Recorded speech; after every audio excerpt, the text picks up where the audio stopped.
Hello, dear students, teachers, welcome. Bem-vindo aí à nossa aula de língua inglesa, né? Eu sou o professor Ademir Ribeiro e vou ficar com vocês hoje durante a nossa aula que vai tratar de um modal verb, que é o que eu vou mostrar agora, olha só. Então, na nossa aula de hoje, nós vamos trabalhar com have to, que é um verbo modal que nós utilizamos em situações bem específicas, tá? Então, bastante atenção aí, né, a esse verbo, esse modal, que nós utilizamos numa situação específica. Ele tem um outro aí que é muito parecido com ele, só que utilizamos em situações diferentes, tá certo? Vamos iniciar nossa aula de hoje mostrando ali um place in the story, né? Vocês vão ver algumas imagens, depois a gente vai colocar elas na ordem e ver o que de fato elas descrevem. Olha só.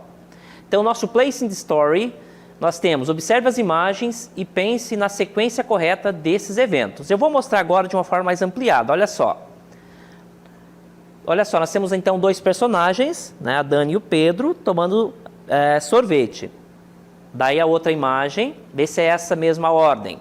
Pensem aí. A segunda, nós temos então, né, a Dani recebendo uma carta ali, com uma carta na mão, né, e o Pedro todo vermelho, ambos vermelhos ali. Né? E por último, a terceira imagem é a seguinte, os dois abraçados ali. Então, place in the story, que nós acabamos de ver, eu vou mostrar então a estrutura agora, olha só. Então a ordem é essa aqui, olha só. Primeiro a Dani recebeu a cartinha do Pedro, aí depois os dois se abraçaram e foram tomar sorvete. Vamos ver então understanding the story, agora, né, em frases ali, o que esses personagens estavam fazendo. Então no primeiro ali, Dani is preparing a letter to Pedro. Então a Dani está preparando uma carta para o Pedro. Na outra questão, né, no outro ponto, Pedro is Dani's Valentine. Então, o Pedro é o namorado da Dani. A palavrinha Valentine quer dizer namorado, tá? Mas também, assim, é alguém que está, não necessariamente namorado, mas é um termo bem local, né? Está gostando de alguém, por exemplo, tá? Então, não é necessariamente um namorado, dependendo do contexto, ele pode ter esse significado de alguém que gosta ainda de outra pessoa, mas ainda não foi elevado aí ao posto de namorado. Aí nós temos na sequência, Dani has feeling for Pedro. Então a Dani tem sentimentos pelo Pedro. Aí depois, Dani is too shy. A Dani é muito envergonhada. Aí depois, Dani tells Pedro what she feels for him.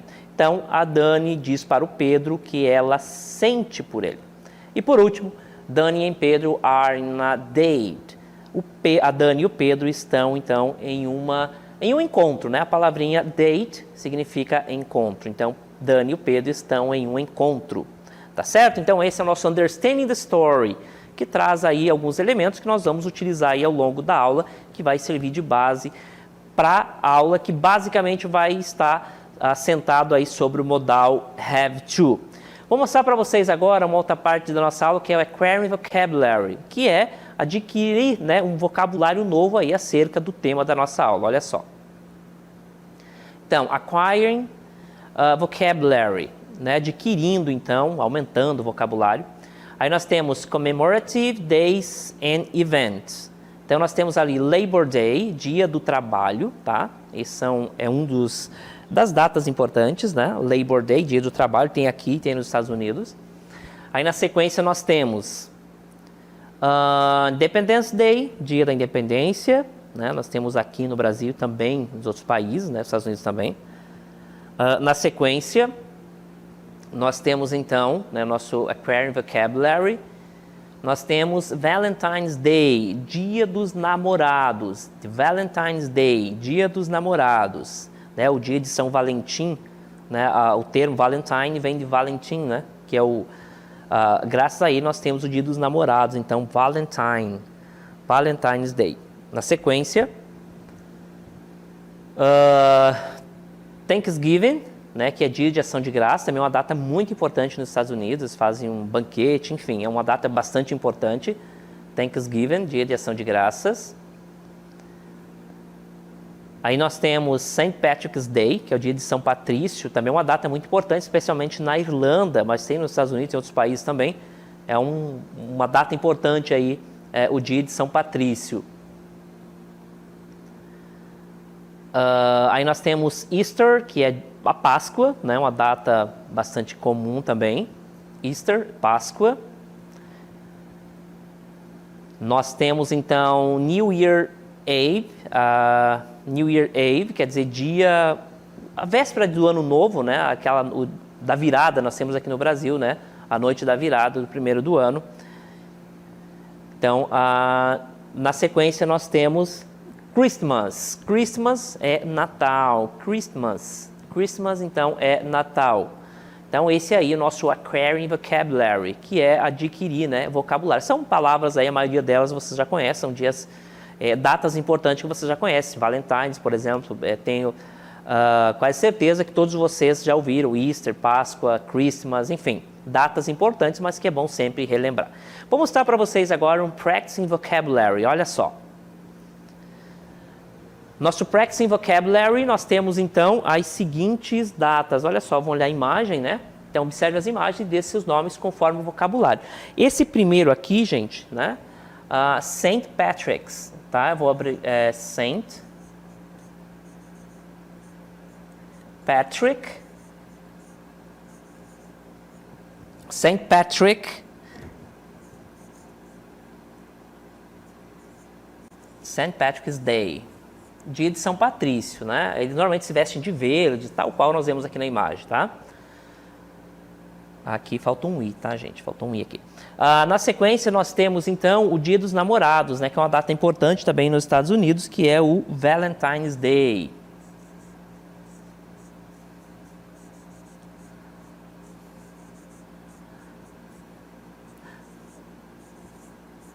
Valentine's Day. E por último, nós temos aqui, então, gente, a Páscoa, né? Uma data também bastante importante em vários países do mundo, né? Inclusive no Brasil, né? Nós temos essa data aqui importante. Deixa eu apagar aqui.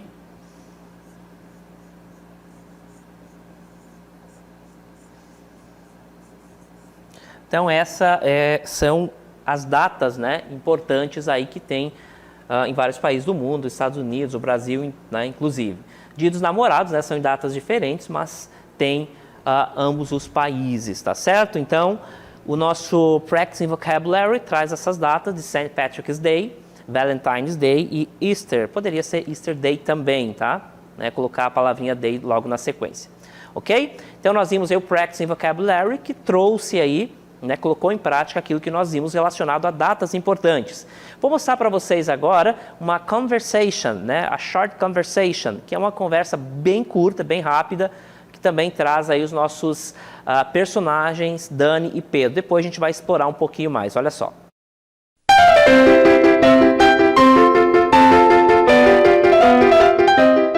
Hi, I am so sorry for disturbing you. I know you were training for the tournament, but I promise I will be fast. Don't worry, I had finished when you called me. Nice. I am a little nervous, but I am ready. Oh my, you are getting me nervous too. What is happening? Don't be nervous. Well, Pedro, I have to say that I have a serious crush on you. What? Wait, are you serious? Yes, I am. Look, I know. Então, nós acabamos de ver, né, nosso short dialogue, ou nosso conversation, né, uma pequena história aí sobre os nossos personagens que nós vimos anteriormente ali, né, os nossos dois personagens, Pedro e Dani. Vou mostrar para vocês uma vez mais, né, uma outra animação, depois a gente vai explorar um pouquinho aí, tirando algumas frases importantes aí desse dialogue, né, dessa conversation, olha só. Look, I know. I really like you, but just as a friend. That's fine. Look, I know you really like, and I also like you this way. Can you be my Valentine? Of course. Então, nós temos duas continuações, né, aí da nossa animação, dos nossos dois personagens, que a história nós já conhecemos, né? Agora a gente vai pegar aí algumas palavrinhas, né, alguns termos importantes desse dialogue, tá certo? Olha só, o nosso Comprehending the Dialogue.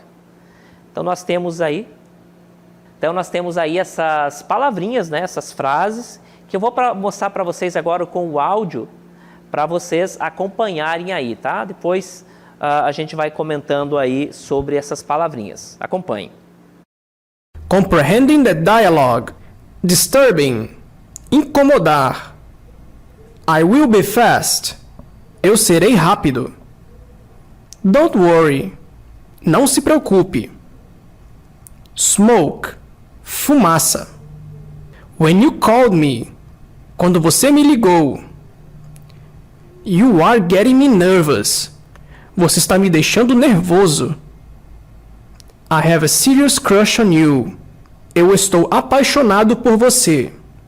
Então, nós temos aí, né, acabamos de ver aí partes do nosso dialogue, né, são palavras importantes. Eu vou mostrar uma vez mais agora, só que sem o áudio, aí eu vou comentando aí algumas dessas palavrinhas, tá certo? Então, nós temos ali comprehending the dialogue, compreendendo o diálogo, que nós acabamos de ver, que as duas partes da história, né, fazem parte de uma história só. Nós temos disturbing, que é incomodar. Disturbing, que é incomodar. Aí nós temos I will be fast, a expressão I will be fast. O verbo will é um verbo auxiliar, formador de futuro. Portanto, onde ele estiver presente, ele vai tornar aquela frase, colocar aquela frase no futuro. I will be fast. Serei rápido, eu serei rápido. Aí nós temos don't worry, não se preocupe. Don't worry, não se preocupe. A smoke é fumar, tá? A fumaça ou fumar, dependendo do contexto. Nesse caso aqui era fumaça. Aí nós temos na sequência, when you called me, quando você me ligou, when you called me, quando você me ligou, aí, you are getting me nervous, você está me deixando nervoso, you are getting me nervous, você está me deixando nervoso. Aí nós temos, I have a serious crush on you. Essa expressão crush, então, gente, ela é uma palavra muito utilizada nesse contexto, tá? De estar apaixonado, de estar gostando de alguém. A palavrinha crush por si só é só um interesse, mas quando eu coloco a serious crush, quer dizer, eu estou realmente apaixonado, ou estou gostando mesmo de você. Então, I have a serious crush on you. Eu estou apaixonada, né? Nesse caso, como era a nossa personagem Dani, eu estou apaixonada por você. Então, isso aí, né, essa estrutura, essas frases, essas partes retiradas aí do dialogue, dá uma compreensão geral ali do nosso dialogue, tá certo? Agora nós vamos ver o tema da nossa aula, que é de fato, né, o modal have to. Olha só, gente. Então, nosso tópico gramatical, né, o grammar, nós temos have to or has to. Então, nós temos o seguinte. Na aula anterior, aprendemos a usar o verbo modal must para expressar a ideia de obrigação. Então, na aula anterior, nós vimos mesmo o verbo must, que ele expressa uma obrigação. Eu preciso fazer isso. Eu preciso ir lá, etc. Hoje, nós vamos ver, então, o verbo que é muito parecido, né, que é o have to. Mas em que situações nós utilizamos, então, o have to? Olha só os exemplos. I have to call my boyfriend to go with us. Eu devo, né, eu preciso, de fato, chamar meu namorado, né, meu amigo também pode ser, para ir conosco. Daí na sequência, they have to meet us as soon as possible. Eles ou elas, né, precisam, devem encontrar-nos o mais rápido possível. E por último nós temos she has to say her feelings. Repare que quando for terceira pessoa do singular eu devo utilizar o has to e não have to. Em todas as outras situações eu vou utilizar have to. Mas quando o sujeito for terceira pessoa do singular, has to. Olha só, Pedro has to be honest to Danny. Então o Pedro deve ser honesto com a Dani. Então, has to é um dever, né? É mais um dever. E claro, como se trata de um sujeito no singular, ele deve ser utilizado has to. Então, o have to, or has to, eles devem ser utilizados, então, dependendo do sujeito, tá? Nós temos, então, have to quando não for sujeito em terceira pessoa do singular, e o has to deve ser sempre utilizado quando o sujeito for terceira pessoa do singular. Nas frases negativas, nós temos o seguinte: I don't have to buy new shoes. Eu não devo comprar novos calçados, né? Shoes quer dizer tênis, quer dizer calçado, né? De modo geral. E aí nós temos, né, sapatos. Na sequência nós temos she doesn't have to say how she feels. Então, repare que quando é terceira pessoa do singular, quem vai ser modificado é o verbo auxiliar, nesse caso, o doesn't, e o have to continua intacto, tá certo? Então, nas frases afirmativas, eu devo utilizar o has to. Nas frases negativas, continua o have to, tal qual os outros, né, as outras formas. O que muda, então, é o verbo auxiliar, que vai receber o S, né? Vai ficar, she doesn't have to buy, to say how she feels. Agora vamos para o nosso Practicing Vocabulary. Então, Practicing Vocabulary, nós temos as seguintes imagens. E aí nós vamos analisar se precisa ou não fazer isso, né, essa determinada atividade. Então, a Dani, né, ela tem um monte de bolsas e ela está na frente de uma loja de bolsas. Ela precisa comprar isso? Não, ela não precisa, né? Então, ela não deve comprar. Então, a expressão have to significa dever, tá? Dever. Então, a forma correta para ser preenchido é doesn't have to. Ela não deve comprar uma nova bolsa porque ela já tem muitas, tá certo? Então, ela não deve. Have to significa dever, não deve. Na outra questão, no outro exemplo, Victoria, né, ela está na frente ali de uma mercearia, né, que vende alimentos e tal, e ela está com fome, né? Então, ela deve comer. Victoria has to. Victoria has to eat something. A Vitória precisa, ela deve comer algo, né? Deve comer alguma coisa. Victoria has to eat. Repare que é o has to porque o sujeito é terceira pessoa do singular, tá certo? Se fosse uma frase negativa, deveria ser have to. E aí, nós deveríamos acrescentar o does not, tá certo? Does not e o have to, tá certo, gente? Então, nós vimos hoje, né, sobre o modal have to, que significa basicamente, então, dever, tá certo? Have to significa dever. Muitas das vezes o have to também ele é utilizado no dever no sentido de que é imposto por lei, enquanto que o must é um dever, né? É uma obrigação, mas é mais de nível pessoal. Já o have to, por vezes, ele é uma obrigação, uma imposição legal, tá? Por questões de leis, eu devo utilizar sempre o have to. Em suma, have to significa dever, e enquanto que o must, que nós vimos na aula anterior, significa, então, obrigação, tá? São duas palavras que nós utilizamos, então, em situações diferentes. Have to significa dever, enquanto que o must significa obrigação, tá certo? Vou mostrar para vocês agora a nossa DLI.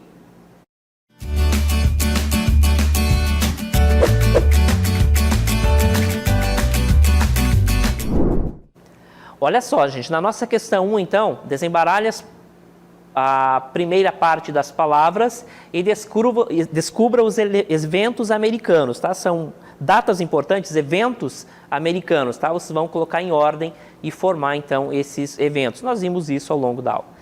Na questão 2, use o has to or have to para preencher aí as frases, né? Lembre-se que frases afirmativas vão olhar o sujeito, se for no singular, has to, se tiver plural, have to, mas se for frases negativas, por exemplo, a preocupação é não utilizar nunca o has to.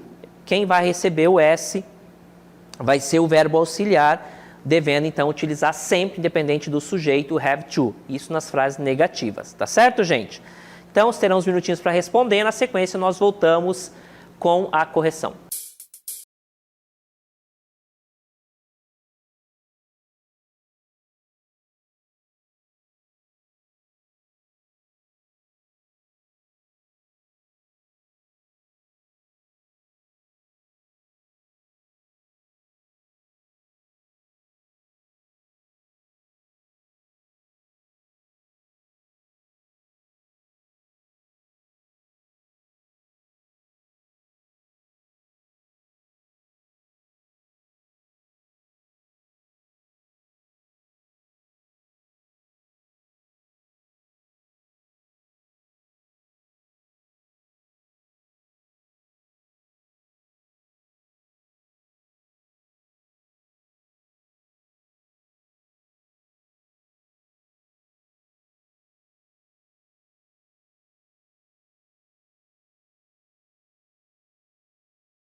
Então, gente, estamos de volta com a correção aí da nossa DLI, que hoje trabalhou aí, né? Nós vimos ao longo da nossa aula sobre o modal have to, né? Ou has to, quando o sujeito for terceira pessoa de singular. O que a gente tem que relembrar, né? Acerca desse verbo modal. Primeiro, que o have to ele significa dever, tá? Ele é diferente, por exemplo, do must, que é uma obrigação, né? Quando eu falo obrigação, é mais no sentido pessoal, é algo que você deve fazer, né? Por sentimento pessoal mesmo, né? Ele é uma obrigação. Já o have to, ele tem duas situações. Primeiro, que ele é um dever, e normalmente ele está atrelado a leis, né? Questões legais, quando você é obrigado por lei, né? Por exemplo, parar no trânsito em determinados locais, respeitar determinados sinais, né? Não fumar, por exemplo, né? Quando eu quero enfatizar que é um dever não fazer determinada ação, então eu devo utilizar o have to. Então o have to ele é mais, de certa forma, ele tem um pouco mais de persuasão, ele é um pouco mais forte do que o must. Em suma, né? Must, então, significa obrigação, enquanto que o have to, ele significa dever, tá certo? Esses dois verbos, normalmente, a gente trabalha um próximo do outro, porque eles, de fato, significam aí, tem o significado muito próximo, tá certo? Terceira pessoa do singular, vou utilizar o has to e não have to, porque o modal é have to, dever, has to, também dever, só que terceira pessoa do singular. Nas frases negativas isso não tem, é sempre o have to, porque quem recebe o acréscimo de S é sempre o verbo auxiliar, no caso é o doesn't, tá certo? Vamos ver as questões agora que nós cobramos na nossa DLI. Olha só, na primeira questão. Desembaralhe a primeira parte das palavras e descubra os eventos americanos. Então nós temos ali da letra A até a letra D, e agora eu vou mostrar para vocês aí já o gabarito, olha só. Então, colocando em ordem, nós temos então St. Patrick's Day, que é o dia de São Patrício. Aí nós temos Valentine's Day, que é o dia dos namorados, não é? E letra C, Labor's Day, o dia dos trabalhadores, o dia do trabalho. E por último, Easter, que é Páscoa. Então, colocando em ordem as letras, nós temos essas frases. St. Patrick's Day, nessas palavras, na verdade, essas datas importantes nos Estados Unidos, eventos importantes. St. Patrick's Day, Valentine's Day, Labor's Day, Easter. Agora, né, eu vou mostrar para vocês aí rapidamente o comentário.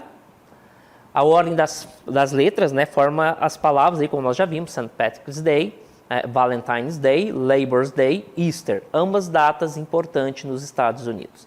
Vamos para a questão 2, olha só. Questão 2, então, use o has to or have to para preencher ali aquelas lacunas. Então, deveriam prestar atenção no sujeito. Olha só, na primeira, they, então nós já temos um sujeito no plural. Portanto, né, o have to. Finish their costumes. A palavra costumes é um falso cognato, não significa costume, tá? Como possa parecer, tá certo? Ele é uma fantasia. Costumes quer dizer fantasia, de carnaval, por exemplo. Letra B. She, então nós já temos terceira pessoa do singular, deve utilizar o has to. Na letra C, Pedro and Danny. Então nós temos um plural aqui, mais uma vez o have to. Então, Pedro and Danny have to get at the festival in 30 minutes. E, por último, na letra D, Sammy, terceira pessoa do singular, eu devo utilizar o has to. Então, Sammy has to send many invitations. Então, o Danny, aliás, o Sammy, deve enviar muitos convites. A palavrinha invitation quer dizer convite. Olha só, só para confirmar, então, né, na letra A, nós temos que utilizar o have to, né, porque o sujeito é plural. Aí, na letra B, nós temos um sujeito no singular, portanto, has to. Na letra C, também nós temos ali, né, um plural. E, por último, nós temos na letra D, singular, né, um sujeito no singular e, portanto, utilizando aí o has to, né? Vou mostrar ali uma vez mais, olha só. Então, Sammy, sujeito no singular, né? Eu devo utilizar, então, o has to. Já na letra C, né? Na letra C nós temos dois personagens, o Pedro e a Dani, eu devo preencher com have to. porque é plural, né? Pedro e Dani é equivalente a eles. Letra C nós temos she, que é obrigatoriamente utilizar o has to, tá? Na letra A nós temos sujeito no plural, o que caracteriza o have to, tá certo? Então, reiterando, o have to significa dever, né? E quando o sujeito for terceira pessoa do singular, eu devo utilizar o has to, tá certo? Há uma diferença aí entre os dois. Have to quando o sujeito for plural e has to quando o sujeito estiver no singular. Tá certo, gente? Então, por hoje era só. Agradeço a participação de vocês e a gente se vê nas próximas aulas. Bye, bye.